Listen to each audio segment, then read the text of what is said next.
kakatapos ng klase namin. So, yung next class namin, 3:30 to 5 na, which is Gender in Society. Pero guys, online class yun. So, kailangan namin uuwi. So, yung president ha, update mo ko ha, kung anong sasabihin ng program chair ninyo ha.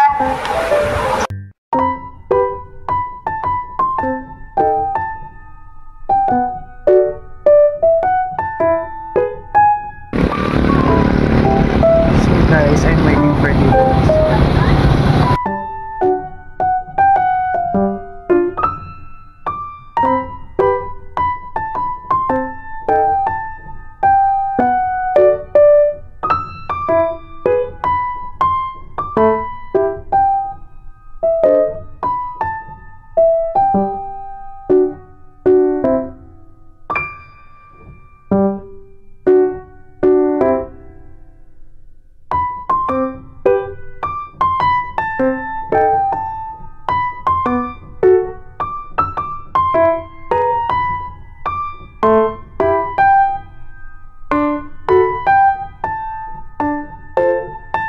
Good morning guys, dito kami ngayon sa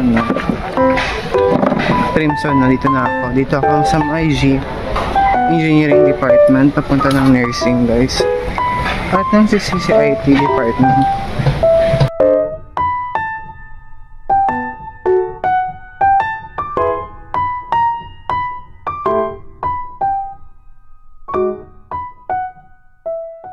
Good morning guys, so already 10:12 na at this moment. So nandito na kami ngayon guys sa loob ng Primso. Especially dito ako guys sa likod ng engineering at this moment. So good morning guys, already 10:17 na at this moment. So dito na kami guys sa loob ng campus. So as you can see guys, nandito kami sa likod ng engineering tsaka ng nursing. Diyan lang yung klase namin later mga 10:30. Yung agenda namin ngayon guys is isa lang yung subject namin, tapos meron kaming quiz, tsaka meron akong reporting guys. May reporting ako, so update ko kayo later, papabideo tayo if kaya. Yeah.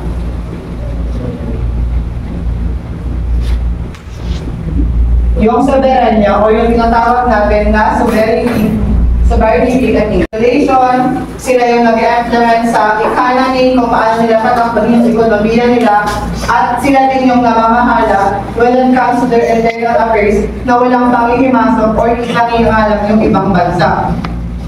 Then, kung titignan natin, saan pa talaga nag-start ng interstate system tsaka yung soberanya? Meron kasi tayong tinatawag na, so yung una doon is, yung natapos na yung digmaan, sabi niya, nagkaroon ng malinaw na hangganan sa bawat bansa. So, ito yon.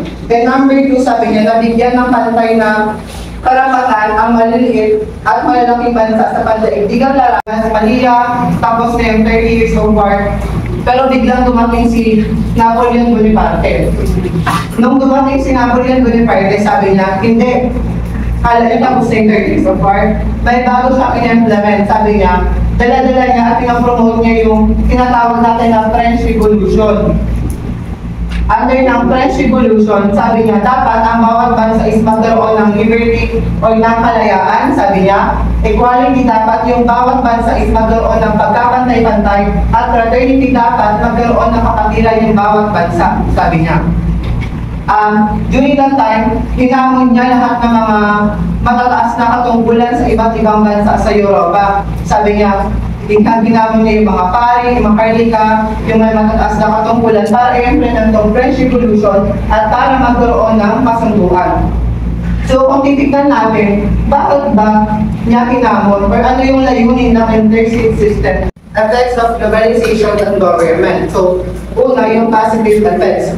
Diba, when it comes to globalization, alam naman natin na yung globalization is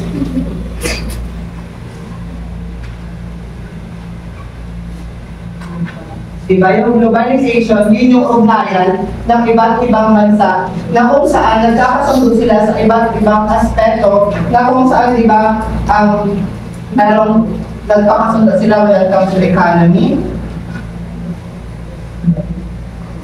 education, kung hindi connected yung iba't ibang bansa. dahil sa globalization. Then next naman is number one positive effect of globalization is yung tinatawag natin communication. Diba kapag sinabi natin communication, alam naman natin na sa present world today, marami yung mga tao na gumagamit ng internet. So dahil sa globalization, nakatulong siya para mas mabilis yung communication. For example, tayo, kung sino yung may mga kamag-anak na OFW, mga from abroad, mas mabilis natin sila ma-communicate dahil sa tulong ng globalization. For example, di ba, tagin sa mga Google Meet, mga Messenger, mga WhatsApp, yun yung example ng communication. Who members is from American? Vigneron po, present. Ilang taro?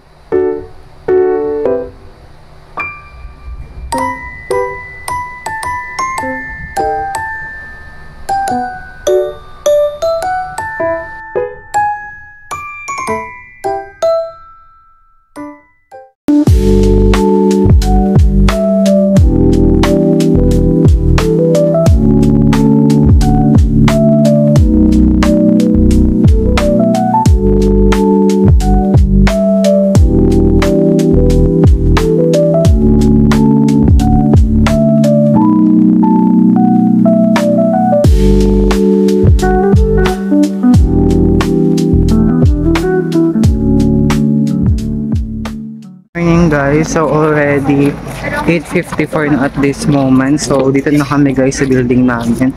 Bala yung klase naman project management today 9 to 10:30 siya. So bakit na kami ng classroom guys.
Guys, so 9:17 Ano lang yun? at this moment.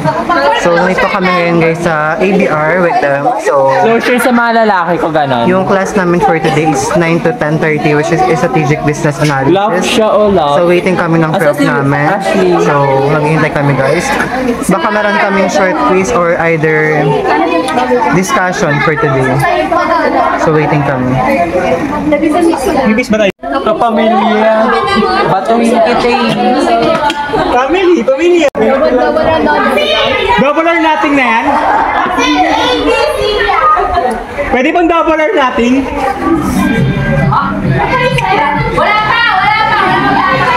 And we are back again, guys!